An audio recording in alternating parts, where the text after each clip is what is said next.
بسم اللہ الرحمن الرحیم۔ السلام علیکم ورحمۃ اللہ وبرکاتہ۔ حضرت داؤد علیہ السلام کے زمانے میں ایک بیوہ خاتون رہتی تھی۔ اس کے پاس جو تھوڑی بہت رقم تھی اس سے اون یا روئی وغیرہ خریدتی تھی اور اسے کاٹ کر اس کی اٹھڑیاں بناتی تھی، پھر انہیں بیچ کر انتہائی سادگی سے اپنے اور اپنے بچوں کے اخراجات پوری کرتی تھی۔ ایک دن وہ سوت کاٹ کر اس کی اٹھڑیاں بنا کر بازار میں بیچنے کے لیے سر پر رکھ رہی تھی کہ اچانک اوپر سے ایک کوہ آیا اور ایک اٹڑی اٹھا کر لے گیا۔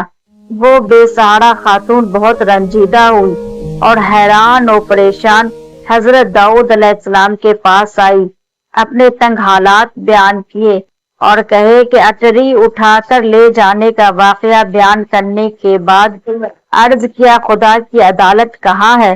حضرت داؤد علیہ السلام نے اس سے فرمایا، ادھر بیٹھ جاؤ تاکہ میں تمہارے پاس مسئلہ پیش کروں۔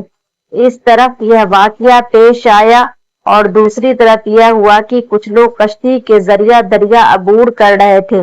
ان کی کشتی میں سوراخ ہو گیا اور پانی داخل ہو جانے سے کشتی کے ڈوبنے کا خطرہ بڑھ گیا۔ ان لوگوں نے نظر مانی کہ اگر اس خطرے سے نجات مل گئی تو 1000 دینار کسی فقیر کو دیں گے۔ اللہ تعالیٰ نے ان پر لطف و کرم کیا اور اس کوے کی ڈیوٹی لگائی کہ وہ اس خاتون کی اٹڑی اٹھا کر کشتی میں لا پھینکے۔ کوے نے ایسا ہی کیا۔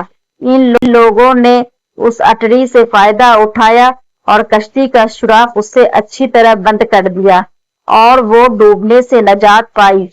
جب وہ لوگ ساحل پر پہنچ گئے تو اپنی نظر ادا کرنے کے لیے سیدھے حضرت داؤد علیہ السلام کی خدمت میں حاضر ہوئے۔ 1000 دینار حضرت کی خدمت میں پیش کرتے ہوئے اپنے دریا میں ڈوبنے سے نجات پانے کا پورا واقعہ تفصیل کے ساتھ سنایا۔